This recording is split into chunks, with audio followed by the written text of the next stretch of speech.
ಮಹಿಳೆಯೊಬ್ಬರು ಮಗುವನ್ನ ನಿರ್ದಯವಾಗಿ ಥಳಿಸಿರುವಂತಹ ವಿಡಿಯೋ ಸಾಮಾಜಿಕ ಜಾಲತಾಣದಲ್ಲಿ ಈಗ ಹರಿದಾಡ್ತಾ ಇದೆ. ಥಳಿಸಿದ ಮಹಿಳೆ ಮಗುವಿನ ಚಿಕ್ಕಮ್ಮ ಪೂಜಾ ಎಂದು ಗುರುತಿಸಲಾಗಿದೆ. ಮಗುವಿನ ತಾತ ಈ ಬಗ್ಗೆ ದೂರು ನೀಡಿದ್ದು ಆಕೆಯ ವಿರುದ್ಧವಾಗಿ ಪ್ರಕರಣ ಕೂಡ ದಾಖಲಾಗಿದೆ. ಈ ಒಂದು ಘಟನೆ ಏನಿದೆ ಅದು ಮಧ್ಯಪ್ರದೇಶದಲ್ಲಿ ನಡೆದಿರುವಂಥದ್ದು. ದೀನ ದಯಾಳ್ ನಗರದಲ್ಲಿರುವಂತಹ ಮಹಿಳೆಯೊಬ್ಬರು ಮಗುವನ್ನ ನಿರ್ದಯವಾಗಿ ಥಳಿಸಿರುವಂತಹ ವಿಡಿಯೋ ಈಗ ಸಾಮಾಜಿಕ ಜಾಲತಾಣದಲ್ಲಿ ಹರಿದಾಡ್ತಾ ಇದೆ. ಈ ವಿಡಿಯೋ ನೋಡಿದಂತಹ ನೆಟ್ಟಿಗರು ಸಾಕಷ್ಟು ಬಗೆಯ ಕಮೆಂಟ್ಗಳನ್ನ ಮಾಡ್ತಿದ್ದಾರೆ. ಈಕೆಗೆ ಸರಿಯಾದಂತಹ ಶಿಕ್ಷೆ ಆಗಬೇಕು ಅನ್ನುವಂತಹ ಕಮೆಂಟ್ಗಳನ್ನ ಹಾಕ್ತಿದ್ದಾರೆ. ಚಿಕ್ಕ ಮಗು ಅನ್ನುವಂಥದ್ದನ್ನ ನೋಡದೆ ಆಕೆ ಮನ ಬಂದಂತೆ ಮಗುಗೆ ಥಳಿಸಿದ್ದಾಳೆ. ಈ ವಿಡಿಯೋ ಈಗ ಸಾಮಾಜಿಕ ಜಾಲತಾಣದಲ್ಲಿ ಸಾಕಷ್ಟು ವೈರಲ್ ಆಗ್ತಾ ಇರುವಂಥದ್ದು.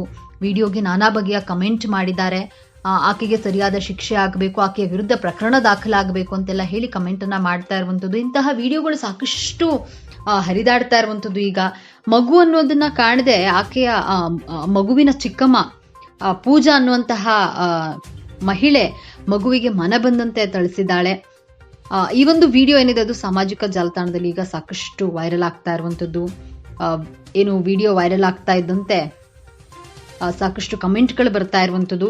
ಇನ್ನು ಆಕೆಯ ವಿರುದ್ಧವಾಗಿ ಮಗುವಿನ ತಾತ ಈ ಬಗ್ಗೆ ದೂರನ್ನ ನೀಡಿದ್ದಾರೆ. ಆಕೆಯ ವಿರುದ್ಧವಾಗಿ ಪ್ರಕರಣವನ್ನ ದಾಖಲಿಸಿದ್ದಾರೆ.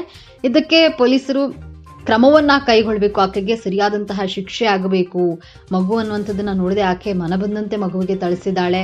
ಈ ರೀತಿ ಪ್ರಕರಣಗಳು ಮತ್ತೆ ಮರುಕಳಿಸಬಾರದು ಅನ್ನುವಂಥದ್ದು ಕೆಲವೊಂದಷ್ಟು ಜನರ ಅಭಿಪ್ರಾಯವಾಗಿರುವಂಥದ್ದು. ಈ ರೀತಿಯ ಘಟನೆಗಳು ಮತ್ತೆ ಮರುಕಳಿಸಬಾರದು ಅನ್ನುವಂತಹ ಅಭಿಪ್ರಾಯವನ್ನ ಸಾಕಷ್ಟು ಜನ ಕಮೆಂಟ್ ನಲ್ಲಿ ತಿಳಿಸಿದ್ದಾರೆ.